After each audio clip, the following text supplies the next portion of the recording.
Welcome to the pole of science. आज का हमारा टॉपिक है reproduction of polysiphonia. Previous video में आपको पॉलीसिफोनिया के इंट्रोडक्शन के बारे में बताया था, तो आज हम इसकी रिप्रोडक्शन स्टडी करेंगे। पॉलीसिफोनिया के अंदर अल्टरनेशन ऑफ जनरेशन होती है, यानी इनके अंदर स्पोरोफाइटिक जनरेशन भी पाई जाती है और गेमेटोफाइटिक जनरेशन भी पाई जाती है, और ये दोनों जनरेशन पॉलीसिफोनिया के अंदर डोमिनेंट होती हैं।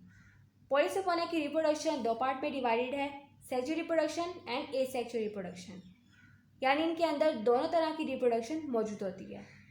तो इन दोनों रिप्रोडक्शंस को हम पहले जनरल सा स्टडी करेंगे, इनके बारे में जानेंगे, उसके बाद इसके लाइफ साइकिल को स्टडी करेंगे। तो पहले हम सेक्सुअल रिप्रोडक्शन को स्टडी करते हैं।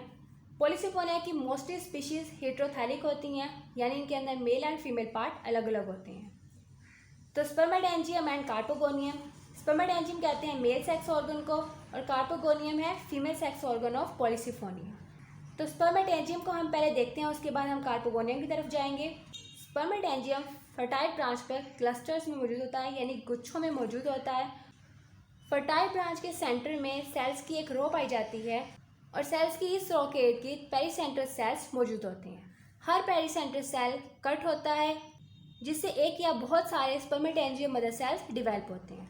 हर मदर सेल्स प्रोड्यूस करता है 4 स्पर्मेटेंजियम, और हर स्पर्मेटेंजियम चेंज हो जाता है सिंगल नॉन मोटाइल स्पर्मेटेंजिया या फिर स्पर्मेटियम में।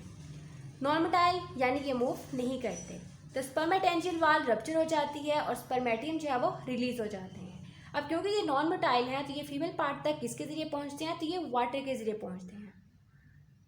पानी के ज़रिए बहकर ये कार्पोगोनिया तक पहुँच जाते हैं और फिर वहाँ पर फर्टिलाइजेशन करते हैं। अब हम कार्पोगोनिया को स्टडी करते हैं। तो कार्पोगोनिया है फीमेल सेक्स ऑर्गन। तो ये फीमेल ब्रांच के ऊपर एक ही प्रोड्यूस होता है। फीमेल फर्टाइल ब्रांच शॉर्ट होती है, जबकि मेल फर्टाइल ब्रांच लार्ज होती है। फीमेल फर्टाइल ब्रांच मोस्टली 5 से 7 सेल्स की बनी हुई होती है, जिसमें से 2 बेसमेंट वाले जो सेल्स होते हैं वो प्रोड्यूस करते हैं पेरीसेंट्रल सेल्स, और जो अपर सेल्स होते हैं वो प्रोड्यूस करते हैं कार्पोगोनियल इनिशियल।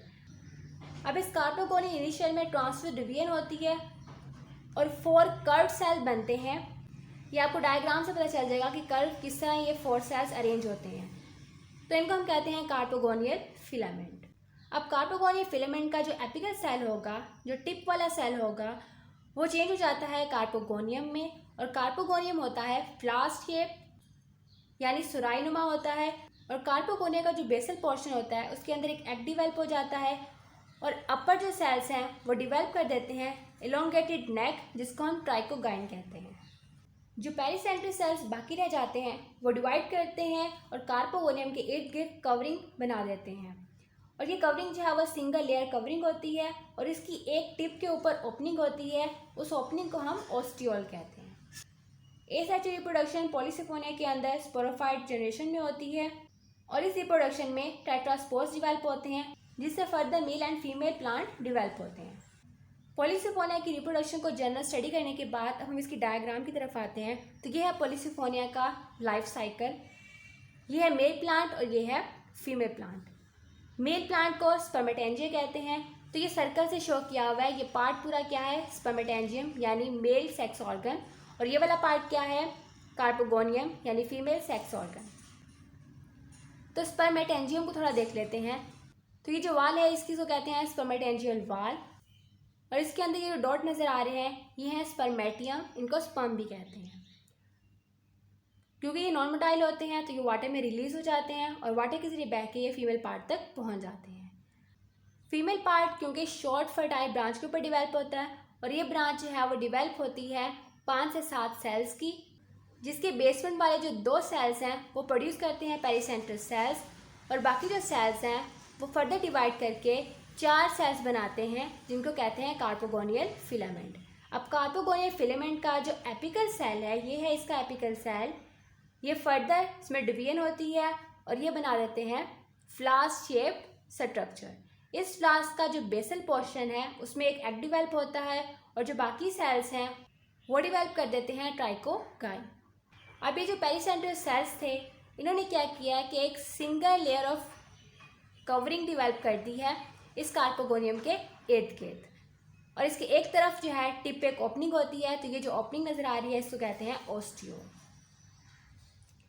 अब जैसे ही एग तक जो है स्पर्मेटियम या स्पर्म जो है वो पहुंचेंगे वाटर के ज़रिए, तो फर्टिलाइजेशन हो जाएगी और जाइगोट बन जाएगा। जाइगोट जो है वो जर्मिनेशन स्टार्ट करेगा और कार्पोस्पोरोफाइट डेवलप हो जाएगा। कार्पोस्पोरोफाइट के अंदर कार्पोस्पोर्स बनेंगे, तो ये पिंक कलर के हैं कार्पोस्पोर्स। कार्पोस्पोर्स फर्दर जर्मिनेट करेगा और ये स्पोरोफाइट एक प्लांट बना देगा जिसकी एक ब्रांच के ऊपर टेट्रास्पोरोफाइट डेवलप होंगे। ये है टेट्रास्पोरोफाइट, यानी इसके अंदर 4 टेट्रास्पोर मदर सेल्स होंगे। अब हर टेट्रास्पोर मदर सेल के अंदर मियोसिस होगी और 4 टेट्रास्पोर बनेंगे। और ये टेट्रास्पोर जो हैं इनमें से कुछ टेट्रास्पोर मेल प्लांट डेवलप करेंगे और कुछ जो है वो फीमेल प्लांट डेवलप करेंगे। तो इससे इसका लाइफ साइकिल दोबारा से जो है वो स्टार्ट हो जाएगा। तो ये था आज का टॉपिक, रिप्रोडक्शन ऑफ पॉलीसिफोनिया।